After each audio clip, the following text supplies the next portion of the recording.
Hey guys, welcome back to my channel journey with Rakesh Reddy. ఇప్పటి వరకు ఎవరు సబ్స్క్రైబ్ చేయకపోతే ప్లీజ్ సబ్స్క్రైబ్ చేసి లైక్ కొట్టి నా వీడియో అయితే స్టార్ట్ చేద్దాం రండి. Guys, this is our last day in the Andaman and Nicobar port place. So we are just checking out the room. ఇప్పుడు లాస్ట్ రోజు మాకు ఆఫ్టర్నూన్ ఉంది ఫ్లైట్. మార్నింగ్ చిడియా మొన్న మిస్ అయ్యాం కదా చిడియా టప్పు, అది ఈరోజు కవర్ చేసి క్రోకడైల్ పార్క్ అనేది ఉంది దాని పక్కనే. సో అది కవర్ చేసుకొని direct will head towards airport. So I show you the Chidiya Tapu, the last thing in Andaman right now.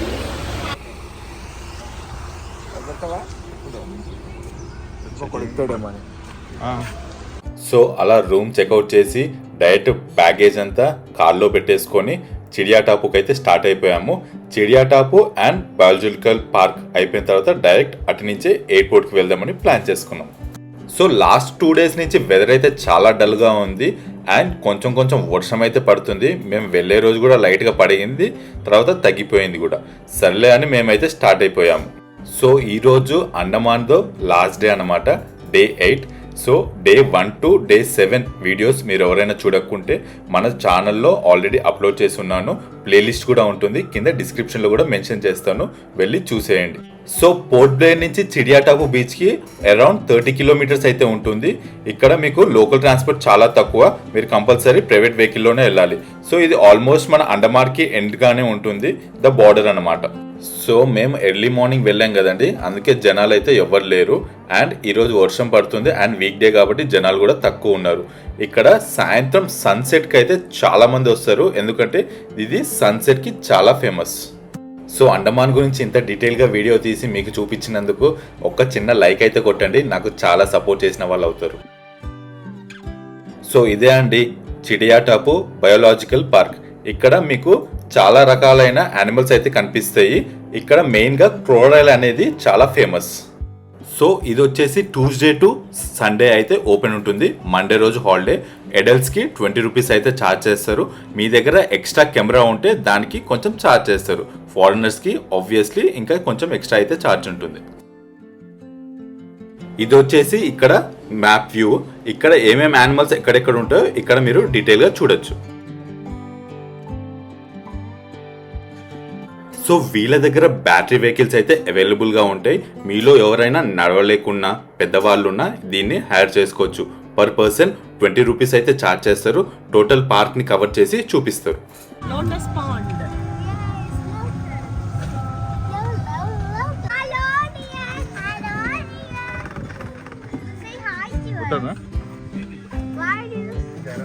So ఇక్కడ గమనించండి, మీకు చాలా జింకలు అయితే కనిపిస్తాయి. మన దగ్గర జింకలు కనపడగానే పరిగెడతాయి, ఇక్కడ మాత్రం సైలెంట్గా మన దగ్గరికి మాత్రం వస్తాయి అన్నమాట. సో ఇక్కడ ఇలా లైవ్ యానిమల్సే కాకుండా చిన్న మ్యూజియం అయితే ఉంటుంది. ఆ మ్యూజియంలో మన పురాతనమైన యానిమల్స్ని చూపిస్తారు.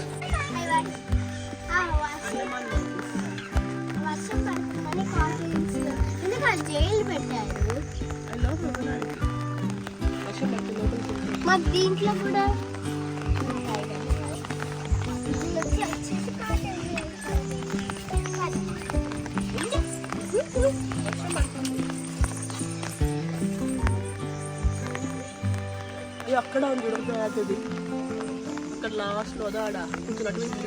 సో ఇక్కడ మంకీస్ అయితే కొంచెం డిఫరెంట్గా అయితే కనిపించాయి, కొంచెం ఎందుకో వెరైటీగా ఉన్నాయి. సో మాకు టైం తక్కువ ఉంది అండ్ వెదర్ బాగాలేదు కాబట్టి బ్యాటరీ వెహికల్ తీసుకున్నాం. మీ దగ్గర కనుక టైం ఉంటే మీరైతే ఇది నడుస్తూ ఎక్స్ప్లోర్ చేయండి, చాలా బాగుంటుంది చూడడానికి ప్లేస్.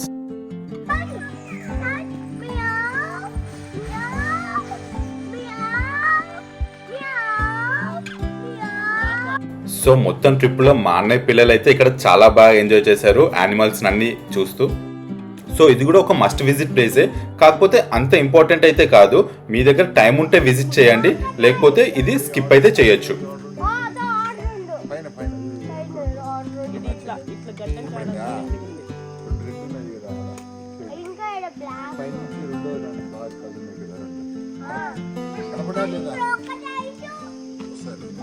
సో ఇక్కడైతే చాలా వెరైటీ ఆఫ్ స్పీసెస్ మీకు బోట్స్ కనిపిస్తాయి. నేనైతే ఇప్పటి వరకు ఎక్కడ చూడని బోట్స్ కూడా ఇక్కడైతే చూశాను. సో మీరు కనుక చిన్నపిల్లలతో వస్తే కంపల్సరీ విజిట్ చేయండి, ఎందుకంటే చాలా బాగా ఎంజాయ్ చేస్తారు. ఎందుకంటే వాళ్ళకి ఇక్కడ చాలా డిఫరెంట్ ఎక్స్పీరియన్స్ అయితే దొరుకుతుంది. మామూలు పిక్కులకి కూర ఉండదు, వీటికి కూరలు ఉంటాయా? నార్మల్ ఫిక్స్ లాగా ఉండే కూరలు లేవు, ఏం లేవు. పెద్దదానికి కూర, పెద్ద కూర అదా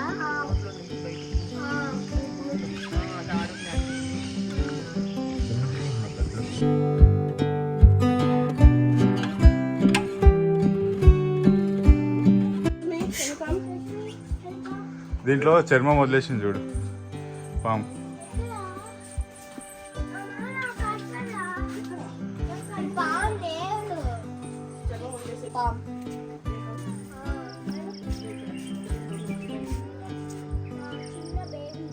సో మేము ఎర్లీ మార్నింగ్ వచ్చాము, ప్లస్ వర్షం పడుతుంది కాబట్టి కొంచెం ఎక్స్ప్లోర్ చేయలేకపోయాము, లేదంటే చాలా బాగా ఎంజాయ్ చేయొచ్చు ఇక్కడ.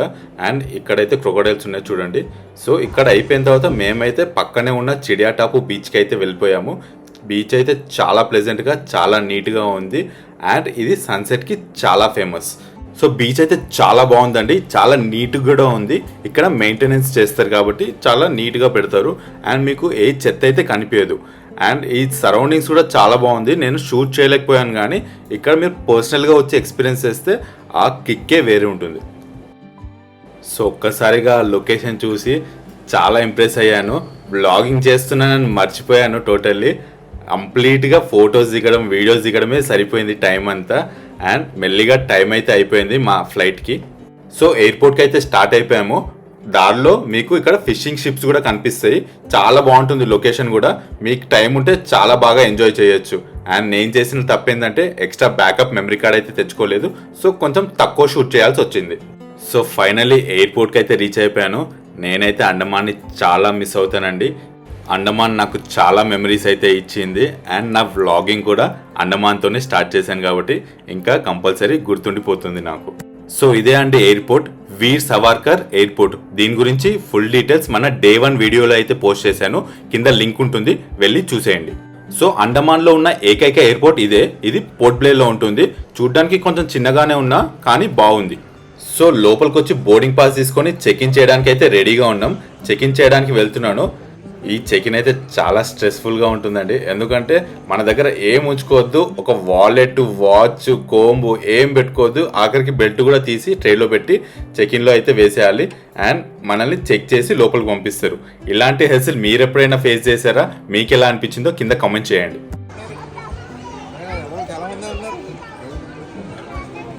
సో అలా అండమాన్కు వీడ్కోలు చెప్పేస్తూ మా ఫ్లైట్ టైం అయితే అయిపోయింది. ఫ్లైట్ వచ్చేసింది, బోర్డింగ్ అయితే చేసేసి స్టార్ట్ అయిపోయాం. సో నా సజెషన్ విండో సీట్ తీసుకోవడానికి ట్రై చేయండి, ఎందుకంటే విండో సీట్ నుంచి మన అండమాన్ వ్యూ చాలా బాగుంటుంది. అండ్ చాలా మంచిగా ఎక్స్పీరియన్స్ చేయొచ్చు. మనం డ్రోన్లో నుంచి వ్యూ ఎలా చూస్తున్నామో అలా చూడొచ్చు మనం ఫ్లైట్లో నుంచి. సో మేము మధ్యాహ్నం స్టార్ట్ అయ్యాం కాబట్టి సన్ అనేది మధ్యలో ఉంది. అండ్ క్లౌడ్స్ చూడండి ఎంత మంచిగా కనిపిస్తున్నాయో. ఒక్కసారి ఫాస్ట్ ఫార్వర్డ్లో చూపిస్తాను, ఒక్కసారి ఒక లుక్ వేసుకోండి.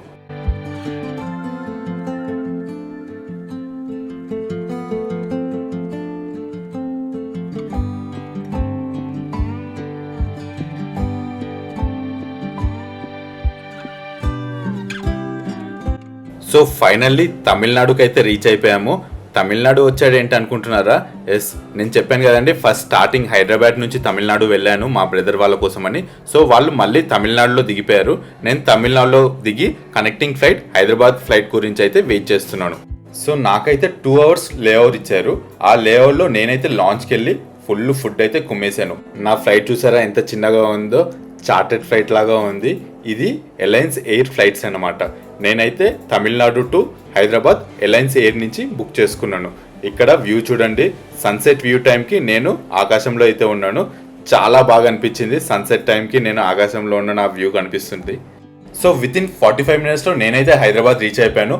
ఎక్కడికి వెళ్ళినా తిరిగి మన ఇంటికి వెళ్ళడం చాలా హ్యాపీగా ఉంటుందండి. ఇదండి మన హైదరాబాద్ ఎయిర్పోర్ట్. దీన్ని చూశాక నాకైతే చాలా రిలీఫ్గా అనిపించింది. సో మెల్లిగా బెల్ట్ దగ్గరికి వెళ్ళి నా లగేజ్ అయితే క్లెయిమ్ చేసేసుకున్నాను. ఈసారి కూడా ఫస్ట్ వచ్చింది. అండ్ ఇక్కడ టీజీఎస్ ఆర్టీసీ పుష్పక్ నుంచే మళ్ళీ నేనైతే టికెట్ బుక్ చేసుకొని వెళ్ళాను. ఇక్కడ చాలా బుకింగ్స్ ఉంటాయి. ఊబర్, ఓలా, వన్ కార్, నూరి ట్రావెల్స్ అని చాలా ఉంటాయి. నేను గవర్నమెంట్కి సపోర్ట్ చేద్దామని అండ్ బడ్జెట్ ఫ్రెండ్లీ ఉంటుందని పుష్పక్ని అయితే సెలెక్ట్ చేసుకున్నాను. సో ఫైనలీ హైదరాబాద్ అయితే రీచ్ అయిపోయాం. ఇదండి మన అండమాన్ సిరీస్. ఎవరన్నా చూడకుంటే మన Day 1 to Day 8 సిరీస్ మన ప్లేలిస్ట్లో ఉంటుంది, కింద లింక్లో కూడా ఉంటుంది, వెళ్ళి చూసేయండి. అండమాన్ సిరీస్ ఇక్కడితో అయిపోయింది. నన్ను సపోర్ట్ చేసినందుకు థ్యాంక్ యూ. జై హింద్.